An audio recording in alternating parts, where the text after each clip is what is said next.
역시 최종 결론은 그겁니다. 스마일만한 게 없다.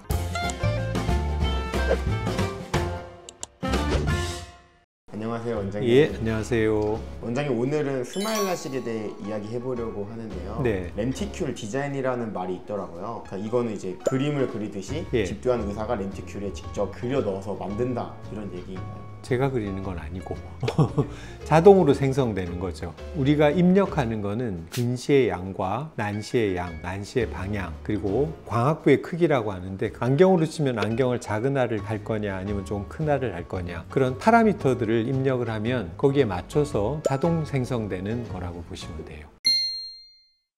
근시는 굴절력이 눈의 크기에 비해서 지나친 경우를 얘기를 하기 때문에 각막이 볼록하게 생겼잖아요. 그러면 볼록한 정도를 줄여야 되겠죠. 중앙 부분을 조금 더 편편하게 만들어 줍니다. 그러려면 각막의 중심 부분은 절삭을 많이 하고 주변 부분은 얇게 하고 소생딸 모양으로 하는 거죠. 이렇게 설명을 드릴 수 있을 것 같습니다.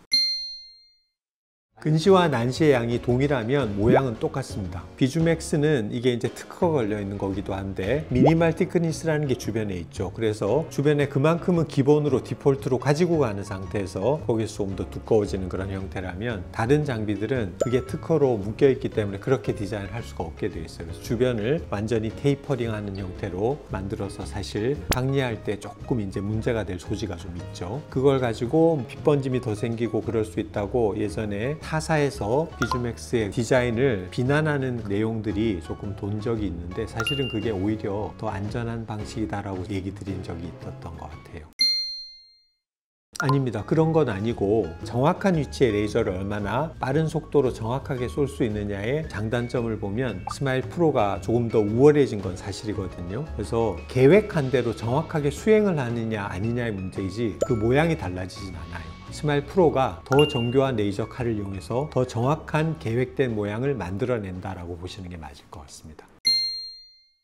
아까 제가 중앙은 두껍고 주변은 얇다고 했잖아요. 비주맥스 같은 경우를 예를 들면 스마일에서는 앞쪽 절단면과 뒤쪽 절단면이 있잖아요. 그 두께 조절은 앞쪽 절단면이 아니라 스마일에서는 뒤쪽 절단면의 두께로 결정이 되거든요. 각막은 이렇게 볼록하게 굽어 있는 형태잖아요. 그래서 스마일을 할 때 앞쪽의 절단면은 각막의 표면과 평행하게 패러렐하게 가요. 그런데 뒤쪽 면은 중앙 부분이 두껍고 주변이 얇아지기 때문에 뒤쪽 면은 이런 모양으로 가는 거죠. 근데 이제 지금 방금 얘기하신 대로 앞쪽도 볼록하고 뒤쪽도 볼록하게 만드는 거를 미국의 이제 J&J사의 실크 수술이라는 게 그렇게 하고 있어요. 그러니까 볼록 렌즈가 앞뒤로 이제 굴곡이 있는 거죠. 그렇게 만드는 거는 사실은 그게 뭐 더 좋아서 그렇게 만드는 게 아니라 그건 기술적인 한계라고 보셔야 돼요. 스마일 수술을 하는 비주맥스의 가장 장점 중에 하나가 각막의 모양을 크게 변형시키지 않고 그대로 유지를 한 상태에서 절삭을 한다는 게 중요한 장점이거든요. 근데 제가 이제 타사의 장비를 뭐 비난하는 것처럼 들릴 수도 있는데, J&J사의 실크 장비는 볼록한 각막을 편편하게 꽉 눌러서 수술을 하는 거예요. 그러니까 각막의 모양이 플랫하게 2차원적으로 만들어진 상태에서 수술을 하는 건데, 그때는 플라노 컨벡스하게 수술을 하는 게 사실은 굉장히 기술적으로 어려워져요. 어쩔 수 없이 앞쪽 면도 볼록하게 뒤쪽 면도 볼록하게 수술을 하는 게 오히려 교정의 정확도를 조금 더 잘 만들 수 있기 때문에 그렇게 하는 겁니다.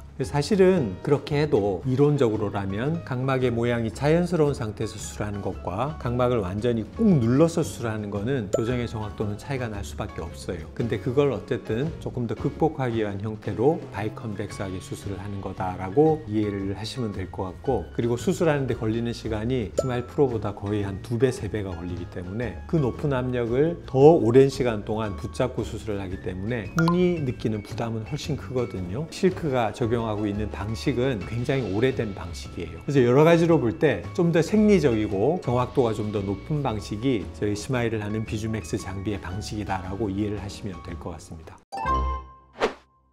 지난 주말에 칼 자이스와 관련된 장비를 쓰거나 수술을 하는 전 세계에 있는 분들이 모여서 학술 대회를 열었거든요.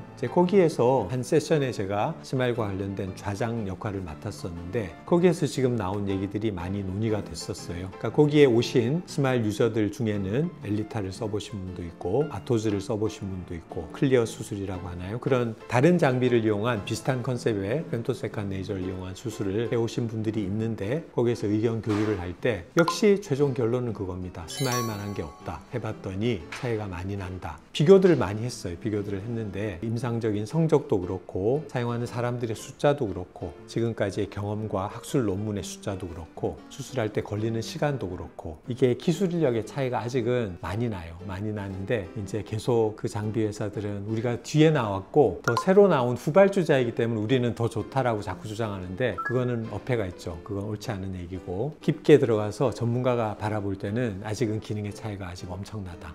그래서 뭐 고민할 게 없다. 스마일이 최고다. 이렇게 설명드릴 수 있을 것 같습니다. 이해되죠?